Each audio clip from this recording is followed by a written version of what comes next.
plateau, moteur, un peu plus à gauche. Mesdames, messieurs, bonjour.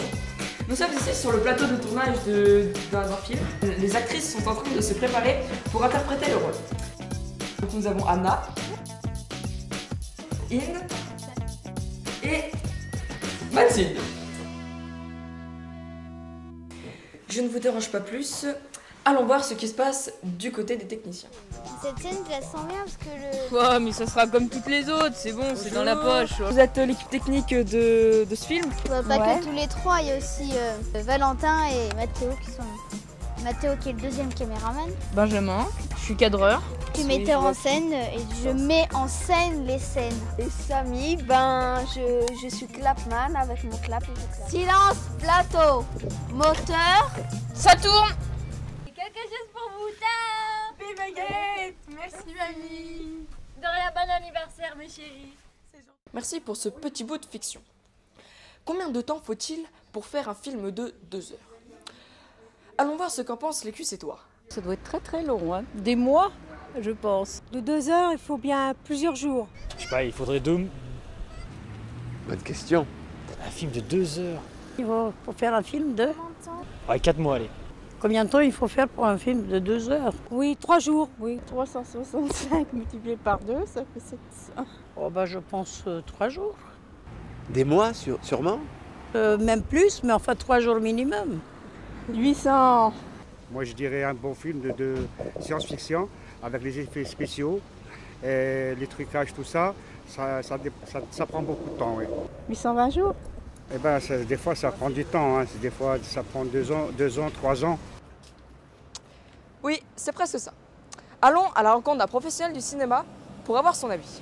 Pour faire un film de 2 heures, il faut prendre en compte plusieurs éléments. Mais avant de tourner, il s'est passé plein de choses. D'abord, un scénariste a écrit l'histoire, a rédigé un scénario. À partir de ce moment-là, le producteur va chercher de l'argent, va chercher des financements. Ensuite, on va le tourner effectivement. Alors pour un film de 2 heures, ça dépend du budget qu'on a, mais on peut le tourner en, on va dire, 8 semaines. Et une fois que le film est tourné, après il va y avoir toute la partie qui va concerner le montage. Ensuite, on va passer à la distribution, où là, c'est plus le producteur qui va travailler, mais c'est un distributeur dont le métier va être de faire en sorte que le film aille dans des salles de cinéma, il soit vu par un maximum de spectateurs, soit diffusé dans un maximum de salles de cinéma. Ici, on a travaillé sur des projets qui ont mis plus de 5 ans pour aboutir. Nous sommes maintenant sur la mise en scène d'un effet spécial qui s'appelle la profondeur de champ. Donc nous avons Anna comme sujet 1 et Johanna au sujet 1. Et au fond, là-bas, nous avons Mathilde. C'est grâce à la distance qu'il y a entre le sujet 1 et le sujet 2. S'il n'y avait pas cette distance, il n'y aurait pas l'effet spécial. Voyons ce que ça donne en direct.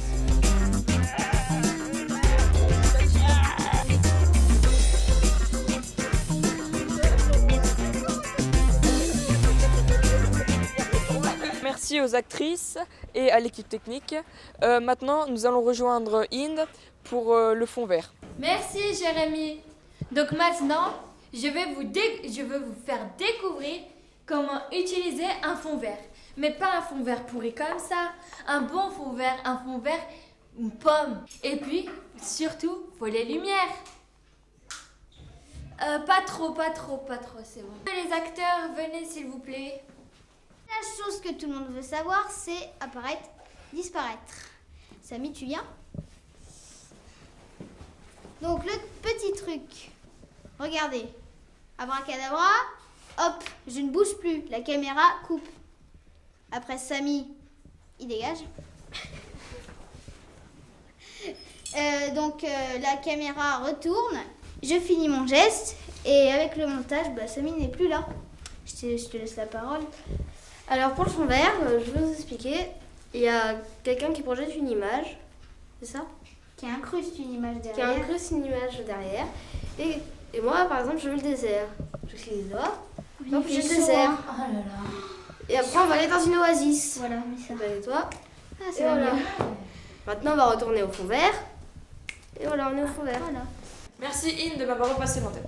Maintenant, je vais vous présenter une autre sorte d'effet spécial. Rentrer dans un téléviseur.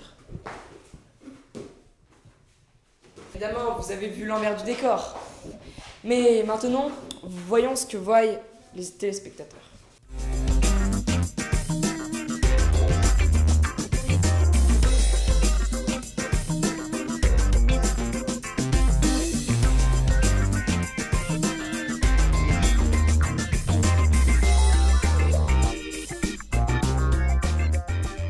Mais finalement, est-ce que toutes les images qui nous entourent sont-elles réelles? Est-ce que tu veux dire par là Bon, il y a une part de réalité, mais bien souvent, c'est les images qu'on voit sur les films? Oui, si elles sont vraies. plus inventé, si vous voulez. C'est amélioré. Je dirais que ça, c'est plus du domaine de l'intuition, quoi. C'est-à-dire, on sent que ça sonne faux plutôt par rapport à un vécu, quoi. Oh là là, tu m'en poses des questions. Par exemple, la soupe aux choux. Donc c'est à... irréel.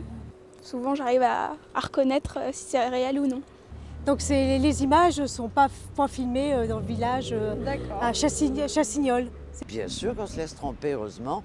C'est l'art du metteur en scène. Ça dépend si c'est un documentaire ou un film, c'est-à-dire c'est réel. On a des images. Mais si c'est un film, il y a reproduction. Maintenant que vous en savez un peu plus, la prochaine fois, ne vous laissez pas piéger par les images qui vous entourent.